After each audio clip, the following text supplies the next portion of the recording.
neighborhood being less safe than it should be.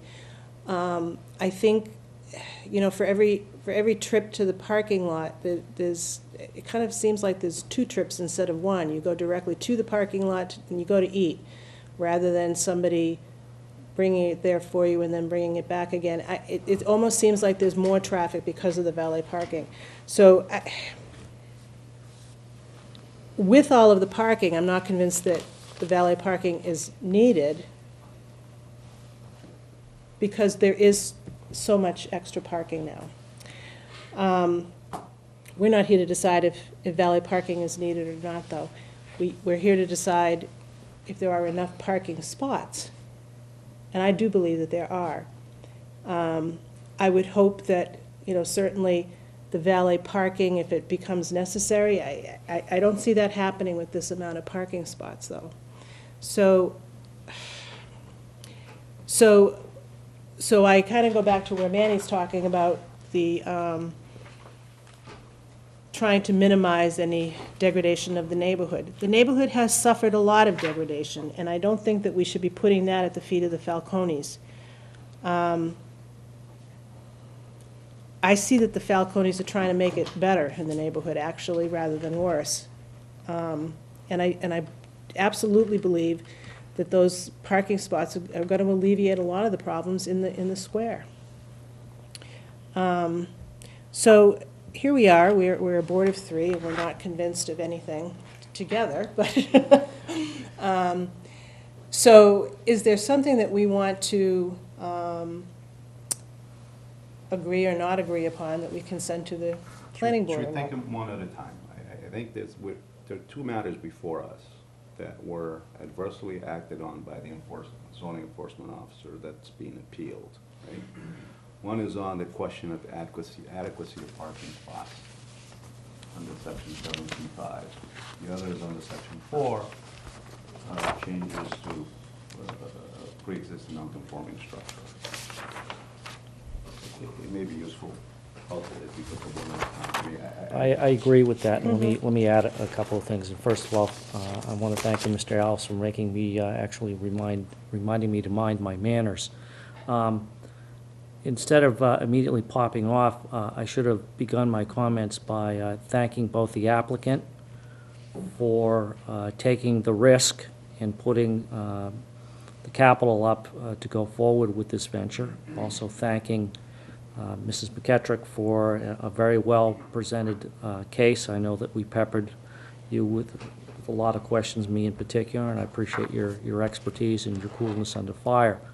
I also want to thank the neighbors for coming out in such force, not once but twice, particularly on a night when it would have been much easier to stay warmly ensconced beside your fire in your flannel nightgowns. Not that I have a flannel nightgown, mind you. I just realized that didn't come out the way I had. But anyway, thank you. I think that Mr. Alves has, if we're going to decide this, and I'm hearing my fellow board members saying that we should decide this, and I think, and that's okay. It's, you know, in fairness to the neighbors and in fairness to the applicant, that everyone deserves some finality. So here's kind of where I am. I think that the applicant has established sufficiency of parking, at least based upon the precedents that this board has utilized in other areas. It may be a bit convoluted if you're going to be critical, or flexible if you're going to be praiseworthy. But however you want to put it, sufficiency of parking has been established. So that is one of the, in my mind, that is one of the items that this board is bound to determine. And though we haven't taken a formal vote yet, I get the sense from my fellow board members that there is agreement that there was sufficiency of parking established. Now, how are you going to go about in terms of doing that parking if you're going to put a decision forward on that, I think that we're going to have to craft a decision if we go in that direction that's going to allow for some flexibility. I tend to depart from my board chair in the sense that I do think that there are some downsides of valet parking which have been noted by a number of the folks here. If anyone's parked in Boston, you know what I'm talking about, particularly when it comes to speed and traffic. So would have to be concerned with that. But I do give the applicant and the applicant's consultants credit for thinking outside of the box when it comes to that. Now, relative to the overall detriment on the neighborhood, and Mr. Alves read the legal standard for a special permit. As I sit here, knowing what I know about the square,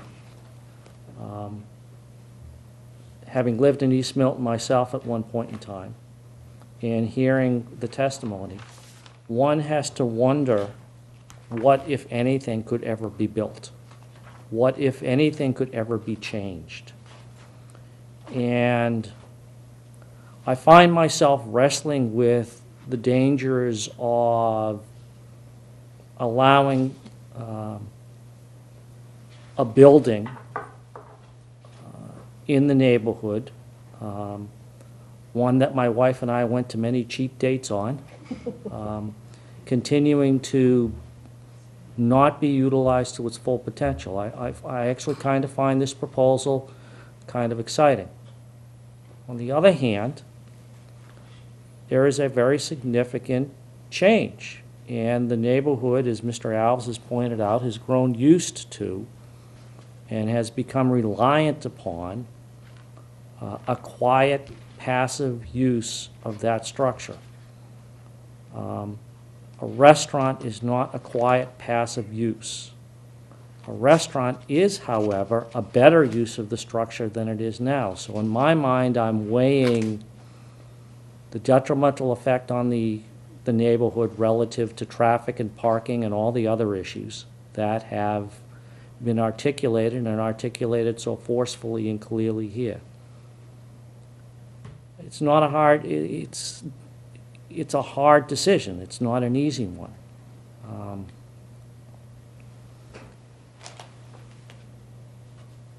That's one of the reasons why I would have liked to have heard more specificity from the planning board. Because I think as I have wrestled with this over the past couple of weeks, I come down to being in favor of the restaurant being put in with significant protections for the neighborhood. I'm not sure, and I don't think it's possible that all the detrimental effects could be eliminated. I think that they can be mitigated somewhat. Do I think that all of the changes, putting a restaurant in that building, would be positive? I certainly do not. But it is, looking at the square as a whole, looking at the parking, etc., that's the way I come down in terms of balancing the equities. But again, it's not an easy decision. One of the hard parts about it is that this particular building is right on the edge of the business district. And I am extremely mindful that people bought their homes and have lived in their homes for years and years in reliance of things staying relatively the same. Unfortunately, I don't think things can ever stay the same, but we can manage things. Apologize for being relatively long-winded, but I felt that you guys, having come out twice, needed an honest opinion. And I appreciate that, appreciate you coming out, and I appreciate you listening to me. Madam Chairman, that's kind of where I come out.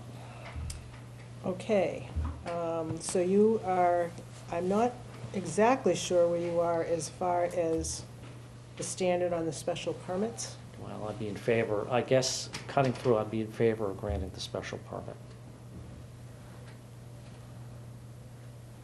And I have to say, I'm looking further at the special permit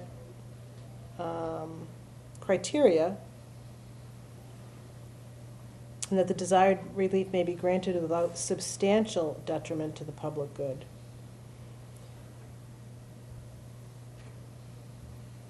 So I guess we're looking at something that we have to define. We don't have to define it. We can see what we feel is a substantial derogation and what might be beyond that.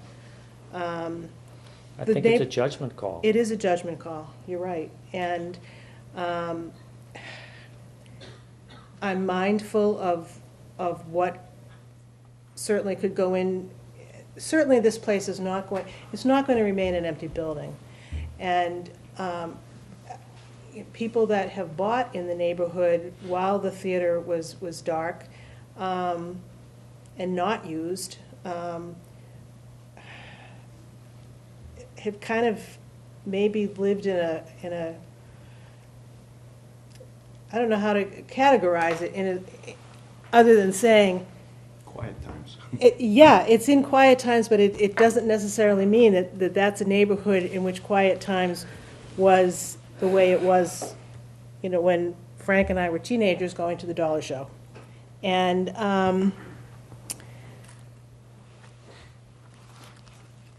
I think everybody has been subject to more noises in their neighborhoods as time goes on, and technology has become louder, and people don't use rakes anymore, they use leaf blowers. I get that, I get noise. I live in a place where the light down the street from me, which is, Frank's Street too, I live 3 streets down from the light.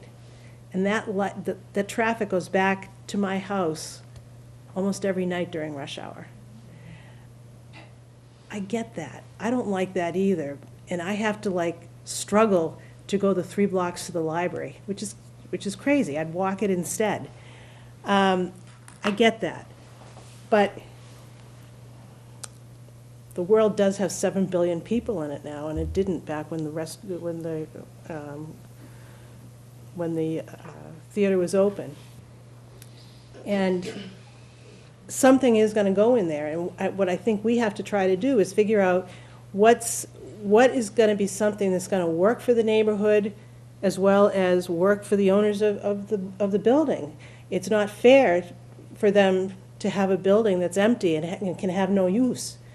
I see the amount of care that has gone into this application. I see the amount of care that's gone into it even since our last hearing meeting, with the Falcones purchasing another building, in the expectation that parking at that building is going to be helping in this application. And it does. It does. I think that we can craft some conditions that are going to be helpful for the neighborhood. I certainly think that the planning board is going to be instrumental in making sure that they help the neighborhood. And that when they come back here, that site plan is incorporated into our decision. Anyway,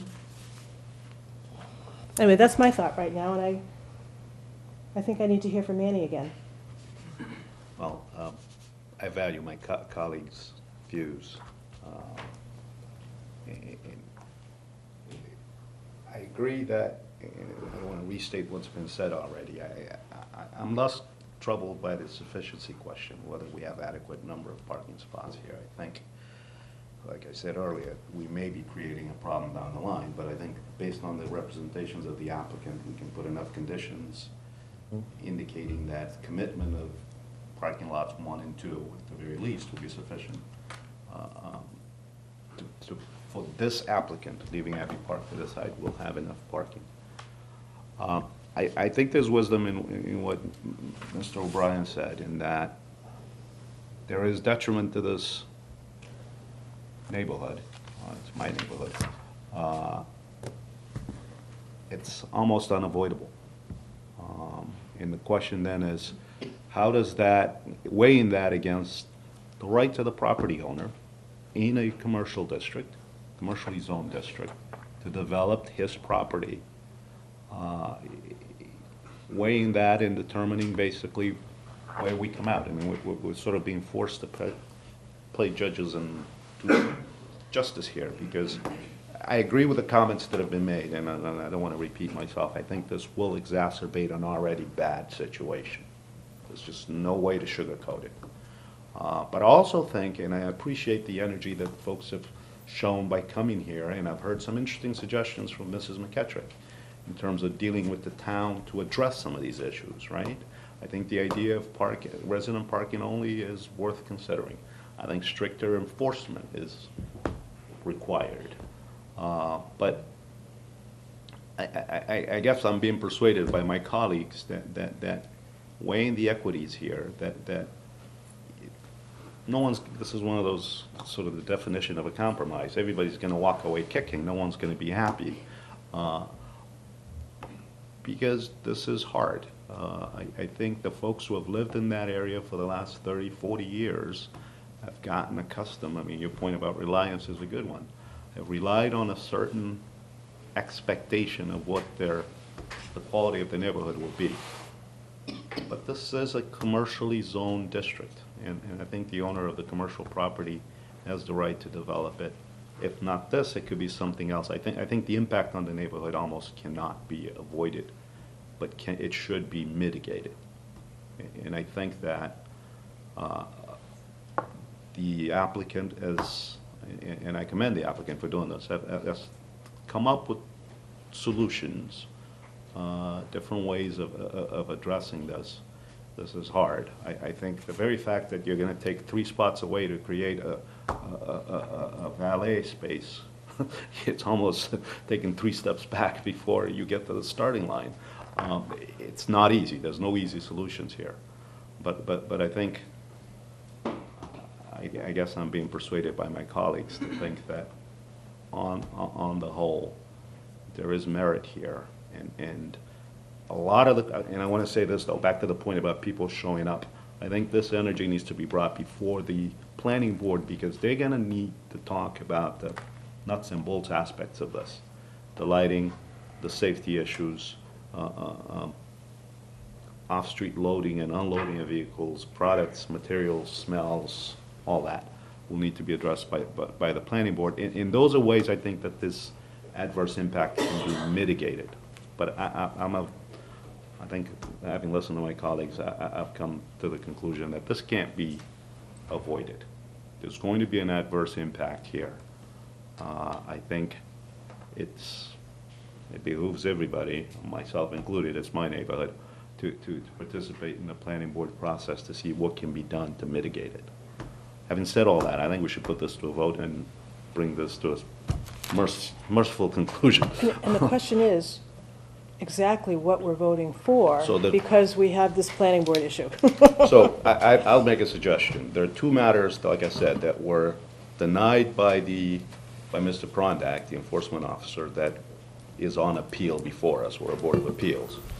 One is the question of adequacy of parking, and the second is this issue of a special permit because changes are being made to the pre-existing non-conforming structure. In the background of both of those, though, is what's going to be happening before the planning board. And I guess what I would suggest is, if the inclination of the board is to vote in favor of these, it has to be subject to the issuance of an approved site plan by the board. I don't know if you have... I would agree on that, and I would insist upon it as well. Okay. Should we take them one at a time? Madam Chairwoman. Certainly. Let me get my, you got it handy, great, okay. As to the non-conforming use of a pre-existing building, structure, Special permit. the special permit, shall we, all those in favor of granting it under the condition that the site plan approval is signed, sealed, and delivered from the planning board, say aye. Aye. Aye. Aye. As far as the parking regulations, again, judging from, basing it on the conditions of the planning board, having a site plan approval, signed, sealed, delivered, are in favor of the proposed parking being sufficient for said use. All those in favor? Aye. Aye. Aye. And site plan approval, we now, I do not see that we need to meet again. It would simply be a question of putting in the conditions that we have, that may come before us from the board, the planning board, and the conditions that we have talked about.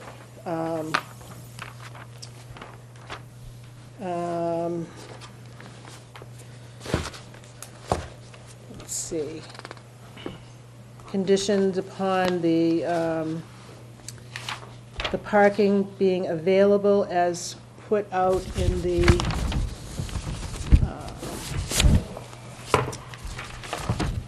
Parking management memo, I think it was called? yeah. The sufficiency of parking, I think that the way that we had put it was the sufficiency of parking properly managed, Yep. that sort of thing. Okay. So that we have the sufficiency of parking managed,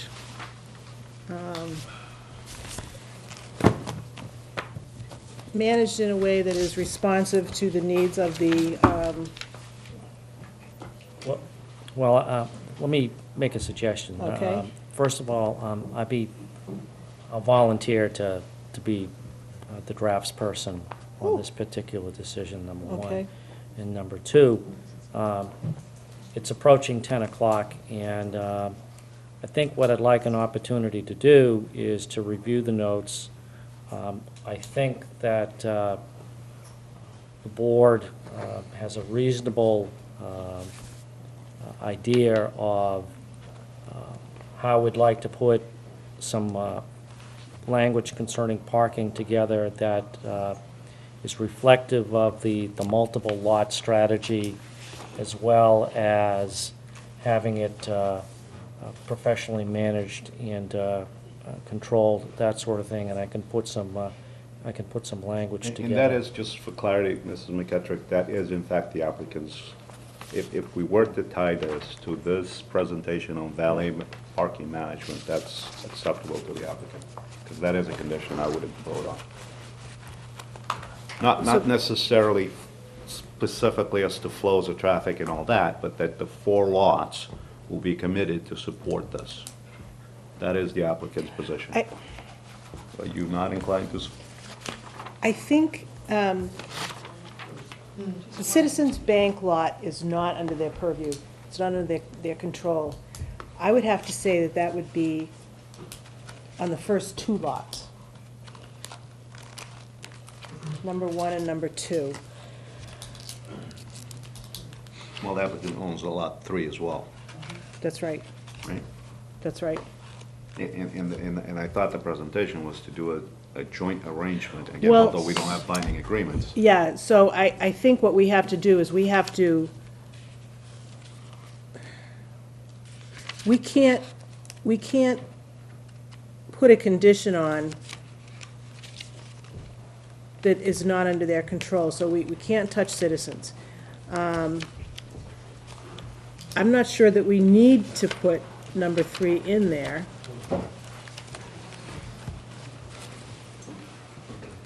I disagree. Okay, and did you make your sufficiency plan based upon that one? Yes. You did, okay.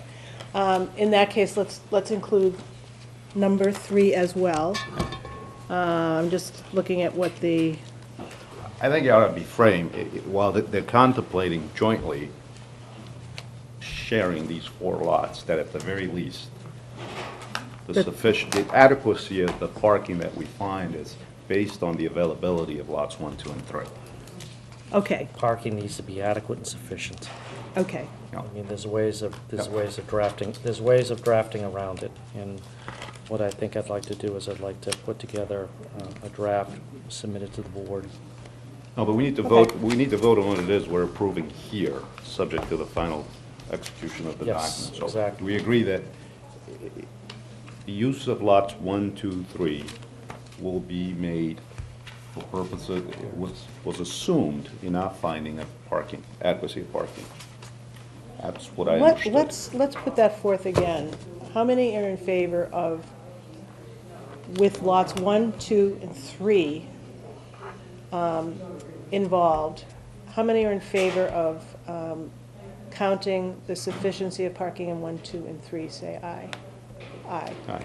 Okay, so I think that works. we've confirmed that piece of it then, okay. Because that's 80 without the stacked park spaces, right? Right. And then if you do the 2.5, that exceeds the 160 that they're proposing. I think, in my mind, that gets us to adequacy. Yeah.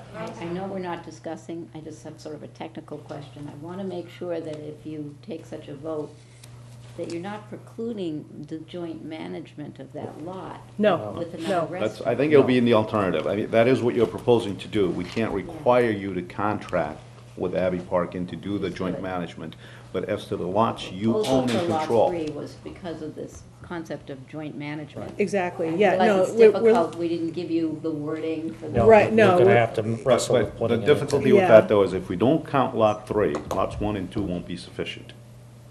Since you don't have rights to lot 4. Well, For one, joint management. one No, and if two, you- there if would be enough Abbey for. Park's not here, so if you control all 3, if you're saying we shouldn't count lot 3, Yeah.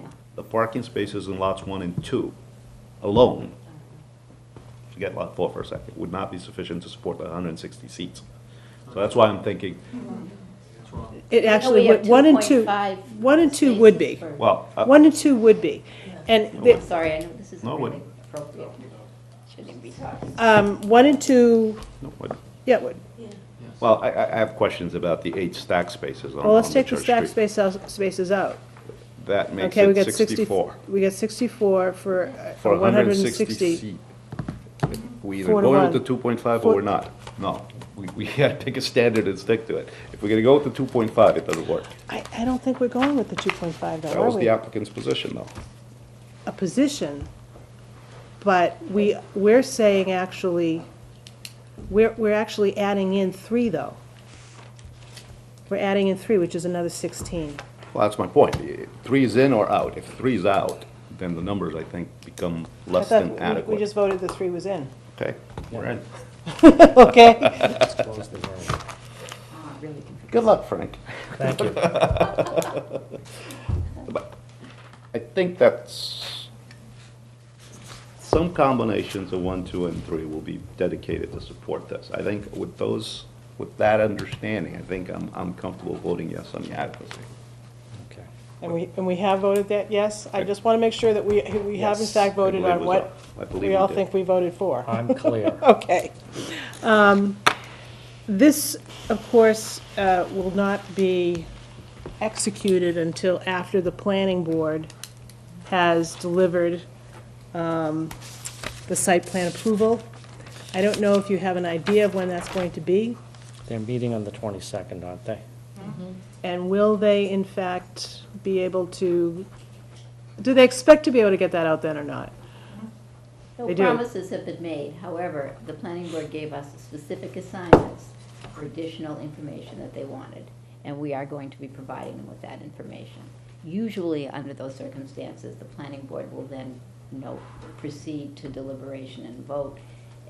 Well, I should precede that by saying discussion of the additional information, whether they're satisfied with what we've provided. So, no guarantees.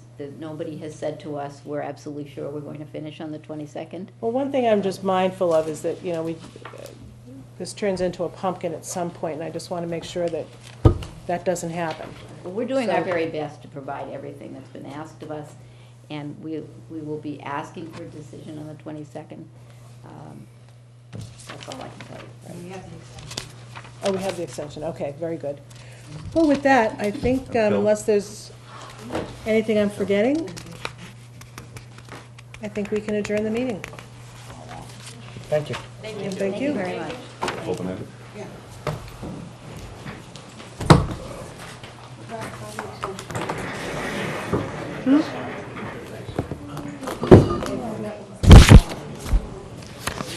Oh,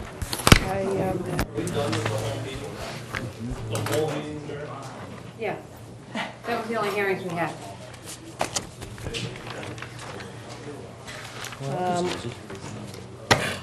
so you signed up for this?